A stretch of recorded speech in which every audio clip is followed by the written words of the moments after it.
सुन बहनी गे राखी बिना सुना मोर कलाई। सुन बहनी गे राखी बिना सुना मोर कलाई। भैया गरीब तोहर छोड़ चल अइलो बाहर। भैया गरीब तोहर छोड़ चल अइलो बाहर। तोरे खातिर करेला कमाई हो। सुन बहनी गे राखी बिना सुना मोर कलाई। सुन बहनी गे राखी बिना सुना मोर कलाई।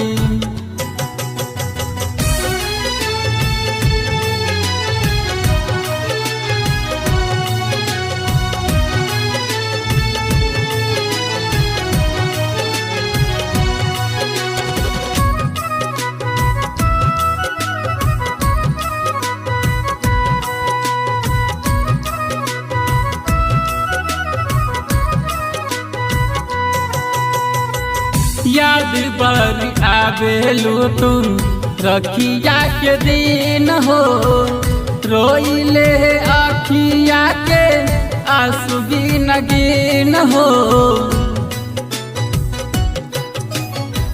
याद बर आवेलू तुम रखिया के दिन हो। रोइले अखिया के आंसू गिन गिन हो। कैसे बताई सही आके परदेश रही। कैसे बताई सही आके परदेश रही। मारता बे हम के जुदाई हो। सुन बहनी गे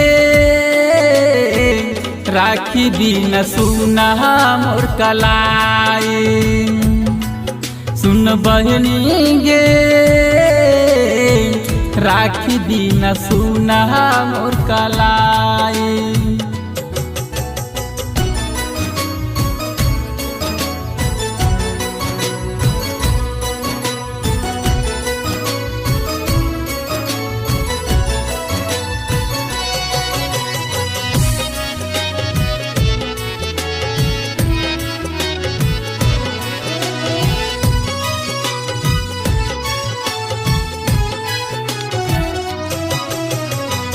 सबका से ज्यादा बहनी तोहरा के मानी हो।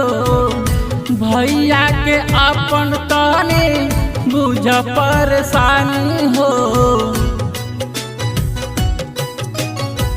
सबका से ज्यादा बहनी तोहरा के मानी हो। भैया के अपन तहने बुझ परेशानी हो। राइटर ललित लभो बतिया कहेला सब। रामचंद्र कहेला अब बतिया कहेला सब। रोई तो हमके समझाई हो। सुन बहनी गे राखी बिना सुना मोर कलाई। सुन बहनी गे राखी बिना सुना मोर कलाई। भैया गरीब तोहर छोड़ चल अइलो बाहर। भैया गरीब तोहर छोड़ चल अइलो बाहर। तोरे खातिर करेला कमाई हो। सुन बहनी गे राखी बिना सुना मोर कलाई। सुन बहनी गे राखी बिना सुना मोर कलाई।